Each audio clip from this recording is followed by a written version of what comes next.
welcome our guests we have this evening. We have Janaea Kelly with the Monterey Bay. She's chapter executive for the Monterey Bay Marine Sanctuary, and also a distinguished guest who's a board member of the Monterey Bay Foundation, Marine Foundation, Dan Hakeley. So thank you so much, both of you, for being here.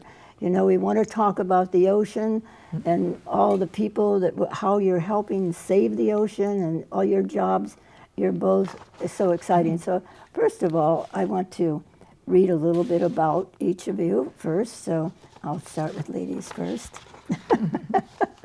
So Janaea, you know, we've worked together. I've known you many years, and everybody's so proud of the work that you're doing now with the Monterey Bay Marine Sanctuary.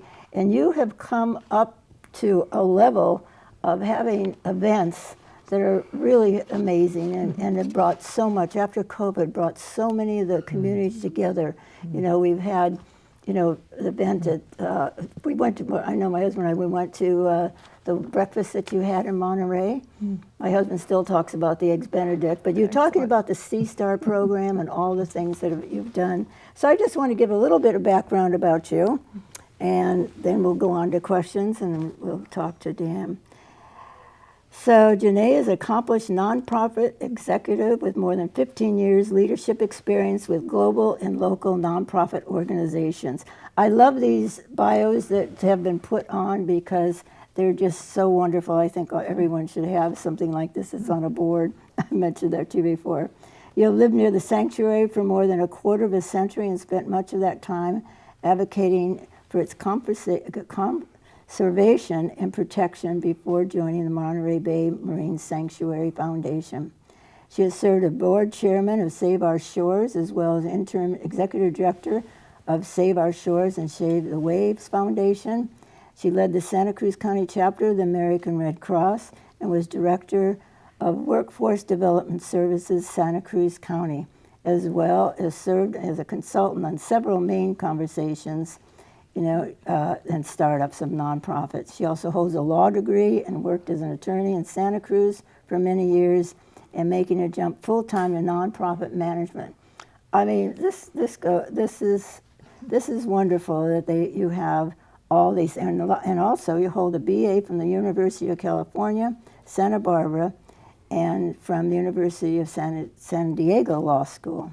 Dedicated to the Monterey Bay, her family has volunteered on numerous opportunities, organizations, including having volunteered to take children with disabilities on surfing in the Sanctuary and Right Away Foundation for 17 years. That's amazing. She lives along the coast in Davenport with her husband and 2 sons, and she's a former competitive surfer and professional high diver. She can still often be found having board meetings at Seamers Lane, which I've seen some pictures, and when I first met you, we talked about your high diving. I saw a photo of you standing on what do you call the trestle or the high, and then just looking down, and you're going to dive into this bowl of water. It looked like it was like jumping out of an airplane without a parachute. I mean, I looked at it. So you have the nerve and you have the chutzpah to get this going for sure. So thank you. What a talker. So, Dan. It is a high dive act, that's for sure. I know. I mean, I don't know. I've never seen it, but when I saw pictures, and I know that she did this in college, that was one of the first things that was the highlight of, you know, here's somebody that knows how, you know, to do this. It was pretty amazing. We had a lot of conversations about that one. So she can jump off boats and swim and do surfing and everything. Dan, welcome. You have was executive director of the O'Neill Sea Odyssey, and that's such an amazing program. So you spent so many years working on that, and working with Jack O'Neill himself, and a free ocean-going science environmental program, mostly low-income elementary school children from 1996 to 2019. You served as chief aide and district chief for California State Senator Henry Mello, and from 1993 until 1996, executive director of Save Our Shores. where he worked on local laws California aimed at offshore facilities for offshore oil and helped lead the citizens movement to designate Monterey Bay National Marine Sanctuary from 1986 to 1993. You hold a bachelor degree in economics from the University of California, Santa Cruz. You've served on the Monterey Bay National Marine Sanctuary Advisory Council and the Board of Directors of Catamaran Literary Readers from April 2008 until March 2019. You published an ocean volume in the Santa Cruz Sentinel. You are married to Rebecca Hickley and 2 grown children, Aaron and Julia, and enjoys ocean kayaking, reading, exploring our region, wild areas. And I also brought this one book that my community gave me, a friend you've worked with. It's called Save Our Shores, Saving Our Shores. And 40 years you've been doing this and dedicated to the people in our community, our oceans, and it's an honor to have both of you here on the show today and talk about all the things you've done. Do you have anything you want to add to that? Oh, I just wanted to say the 40 years of Saving Our Shores. So I was there for 7 years, and then there are many other phases. So with this book, we actually went through different periods of Save Our Shores history until very recently. So it was beyond my period, but the time before me and the time after me. A lot of good work has been done over that period of time. It's absolutely amazing. I mean, I wanted to cue, our people in the studio. You have taken some photos of some of the people, some of the areas in our area. I know I see some of the photos that you have taken. There's some of the lighthouse. I wanted to have them bring some of those up and talk about them, when you're out there, so maybe they'll have time to queue up and show the photos because of whatever, but we can still talk about what you have done in our community and what that's meant to you. I mean, you have been involved in so many things, so. There you go. Okay, that's one of the photos that you have sent us. And you said that's what, 1,000-year-old specimen? Well, so though this is actually this is part of the kelp forest. We have some kelp forests off of Monterey Bay, different types of kelp. As you get further out on the outer edges of the bay, it's a different type of kelp. But this is a particular focus these days because there's been a decline, sometimes very dramatic decline in kelp forests. And kelp forests are very important nearshore habitat. They're managed by the California sea otter, who eat the urchins. And this way the urchins in turn eat the kelp. And you have different rockfish and crabs and very many different types of species that are within the kelp forests. Kelp forests are great at absorbing excess carbon. That's what we're looking at now. We are looking at now. So the previous photo was a close-up of kelp. And kelp forests play an integral role both in biodiversity for Monterey Bay National Marine Sanctuary and the fight against climate change because they buffer wave action and reduce erosion and also absorb excess carbon in great amounts that we produce through climate change. Well, I'm so grateful to have you bring those photos to us and talk about it because sometimes people don't know. You can talk about it, but you want to see a picture. Right. What does it look like? Unless you're a surfer or diving, you have to be right down in it, and people don't realize how important being in the water and and knowing all and seeing all these pictures. So it's amazing. So tell us more about. We're talking about Save Our Shores and your teaching. You also did, with the O'Neill Sea Odyssey. You worked with all these children and worked with Jack. It was pretty amazing that one thing led to another. Did you ever think you'd have this journey? I don't know if anybody plans out their life the way it is. I've been very fortunate. I think I'm particularly fortunate to have gone through the path that you've described. I think I'm very fortunate to be involved with this foundation. And we were very fortunate to find somebody like Janaea Kelly to be the leader of this organization. So the Monterey Bay National Marine Sanctuary Foundation is actually a chapter of the National Marine Sanctuary Foundation.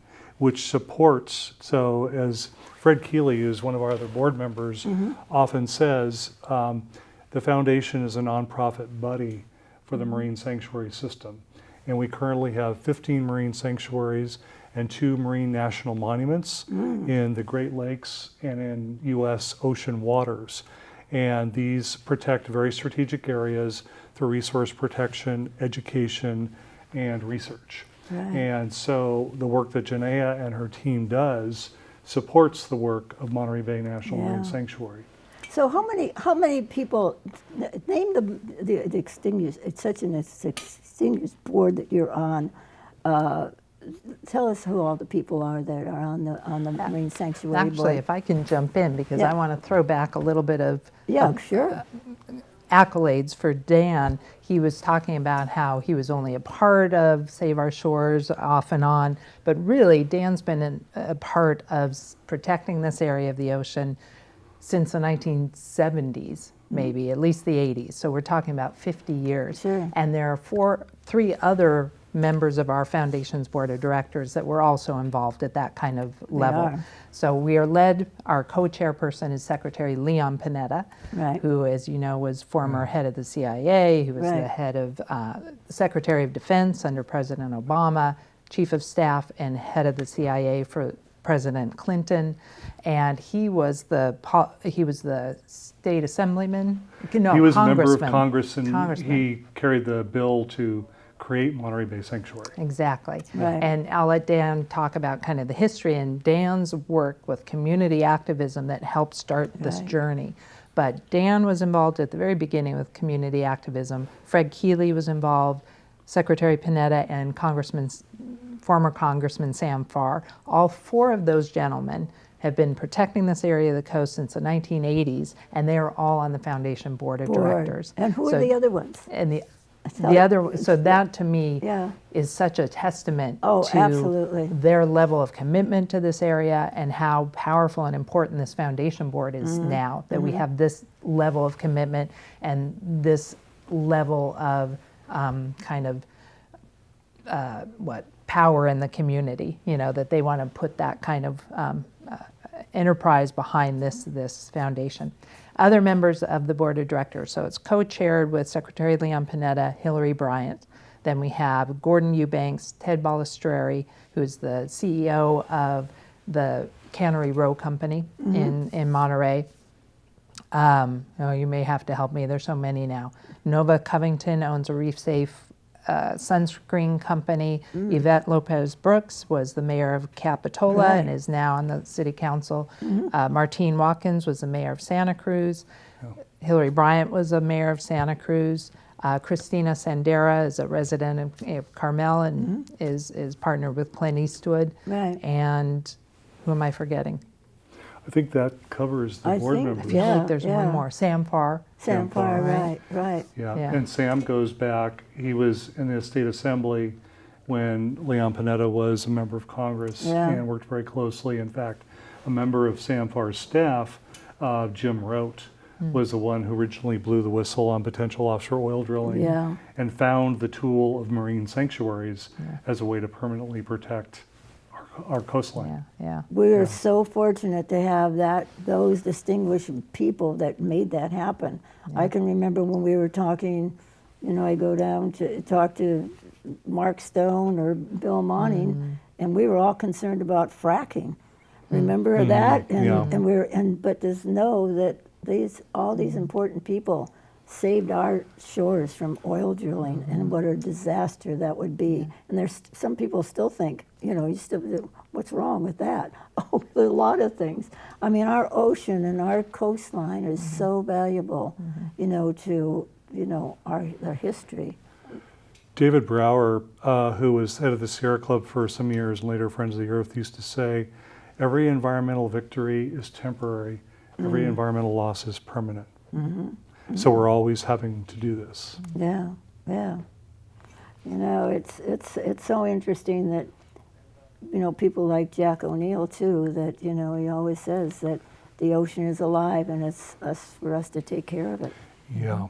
And we have to. And it's so important for us to tell the story, for you to tell the story and know what people are doing out there and how important it is that we do teach the children about, Yeah. ecology and not messing up our shores. And there's so many people that volunteer and help that you've created these organizations. Both of you have worked on Save Our Shore and just being out there. And the people that are surfers and go into the water, the sailors, the boaters, the kayakers, they want the ocean clean. Yeah. They don't want to be out there and have oil spills and whatever.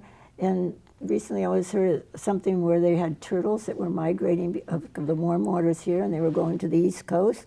Something has frozen these turtles. It was a story on Good Morning Show, and I thought, well, they saved several hundred of them, put them in, brought them back, and then released them again here in our ocean here in the Central Coast.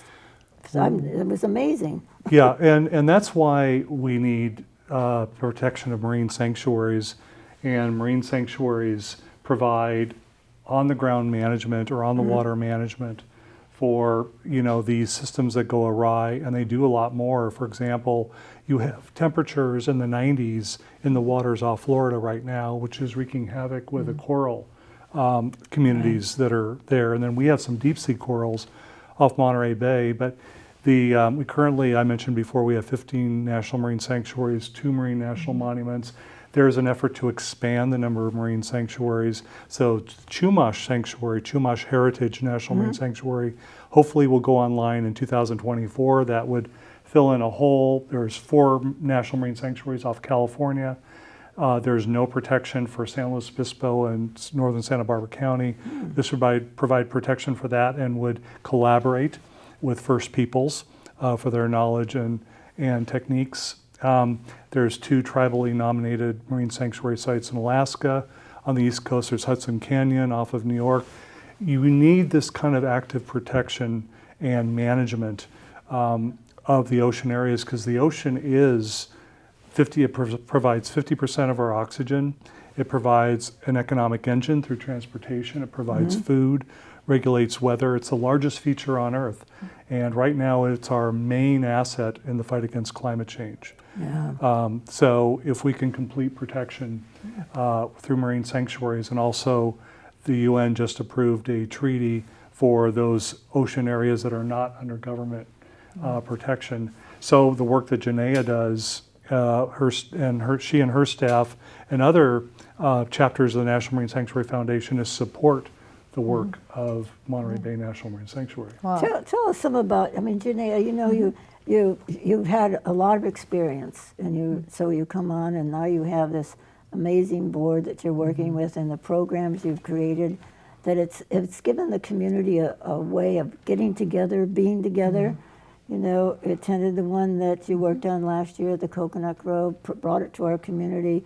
Clint Eastwood, you got involved in this. What a great honor that is to have people that have, name recognition, that you can have them support. And his partner, Christine, is on your board.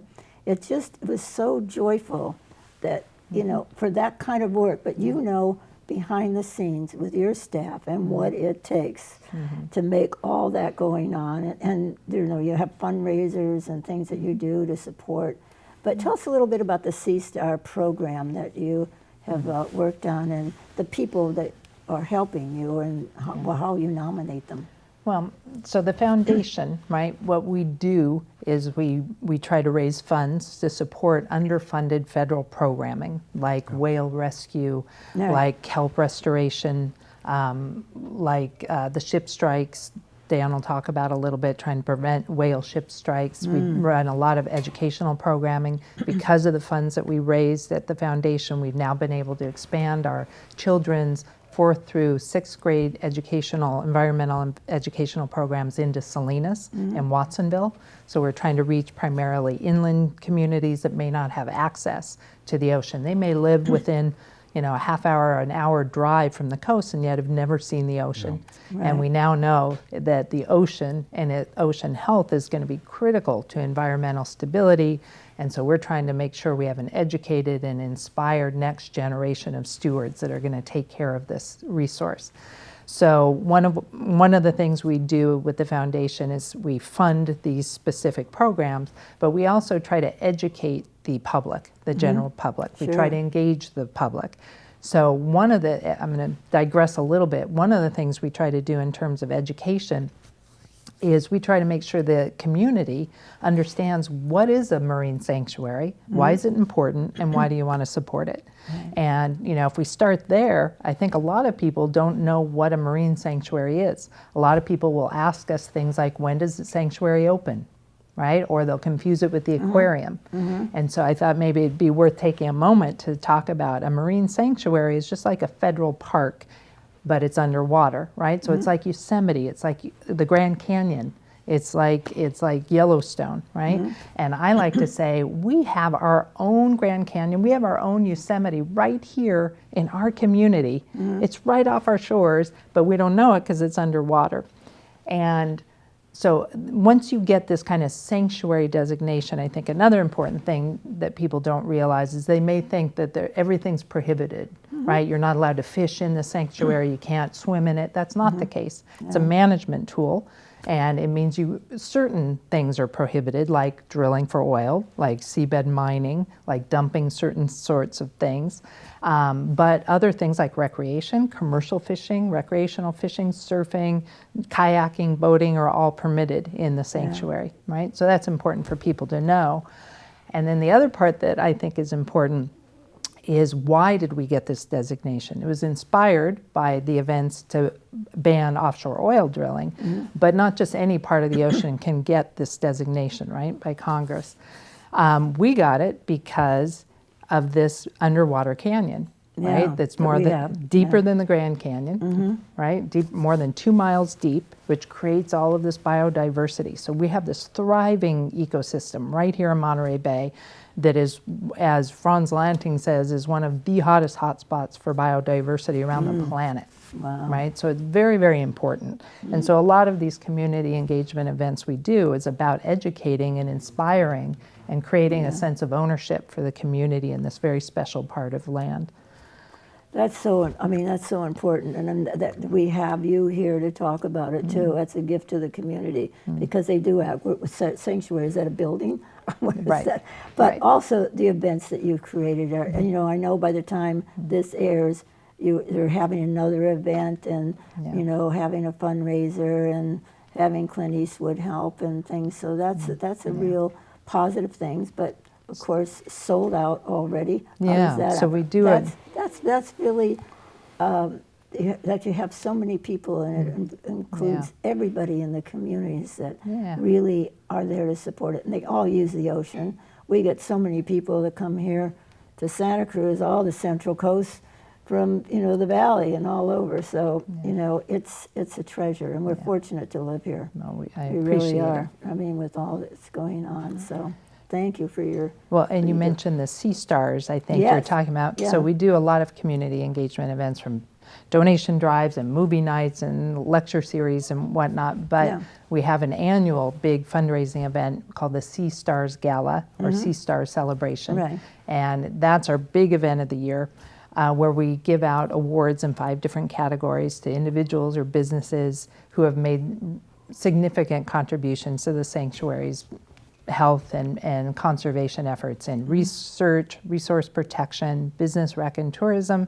education and outreach, and then named after our chairperson, the Panetta Sea Star Overall Award. Awesome. And so we're now heading into our 5th year with this event. It's gotten larger each year. Right. Last year was the 30th anniversary, and we had 400 people at the Coconut Grove, and Joyce was there, Dan, of course, was there, in tuxedos and ball gowns, and it was quite. It was like an event. old home week. Everybody that we knew, It's that true. we worked with, It's it was. true. It wasn't. Yeah. And the chatter and the excitement, and there was, you was like, oh, I can't hear. Trying to do an interview. I said, Dan, are you ready? Yes, I will. No, yeah. And people were saying, I'm ready. And it was awesome. And it couldn't be the most positive thing for our community. Might be running out of time a little bit. I just want to get back to you, Dan. Just want to say very quickly, so the purpose of all this is we raise money to disentangle whales, because whales do get entangled. Big issue, and you have to train people to do that. Janaea mentioned ship strikes, so we are contributing to a new program that has the cargo ships and oil tankers slow down. Oh. So they don't, because that's a big source Yeah. of whale fatalities, including blue whales, humpback whales, gray whales. Another is education programs that are run out of the Sanctuary Exploration Center, as Janaea mentioned, the 4th through 6th grade. And also, Janaea and her team do a lot of advocacy. They spend some time promoting legislation that's important to keep the sanctuary going, as well as to let the community know what we do. That's amazing. That's why it's such an honor having you both here and talking about all this, and so it's looking forward to the future and all the work you're doing and the people, and want to have you back again because it's going to continue. People need to know about what's happening to our ocean, what's happening around here. And we have the Exploration Center in Santa Cruz. That's open now, and I noticed it was down there. We don't have the times off my head, but they're open, and people should take advantage to go see that it's and free. visit it. It's a great program. Free entry. Yeah. So just a closing word, just to thank you both. Thank you for having us. Thank And you for really, having us, yeah. you got to be proud of the work and proud of all the people you work with. I mean, it's just that's a gift in itself. And I don't know if they had a chance to show any of the photos that you took. There was some of the lighthouse, the seals. I enjoy all the pictures that Dan shares because he's out there every day. Well, I think you walk up and down the coast all the time, or you're down in Santa Cruz. You're all over. Well, this actually is the southern boundary of Monterey that's Bay right. National Marine Sanctuary, Yeah. San Simeon, and Yeah. then of course that's Mile Buoy. Yeah. So, and then the Pigeon Point Lighthouse, which Yeah. is within the sanctuary of San Mateo County, a site of many shipwrecks, which are preserved because of the sanctuary and Yeah. cataloged by the sanctuary. That's amazing. Well, thank you for taking those photos. I'm glad you sent them, and I could put them up, and now you get photo credits. I should have put it down Thank you. there. And the ones of the kelp were from Yeah. Monterey Bay Sanctuary, by the way. Yeah, I did yeah. not take those. Yeah. Well, it's been wonderful to have you both on. It's a delight, and I'm so proud of the studio that we are able to use it and the green screen. So, and I'm back in the Okay. studio, and I enjoy it. It's so much nicer to be able to sit and talk the story.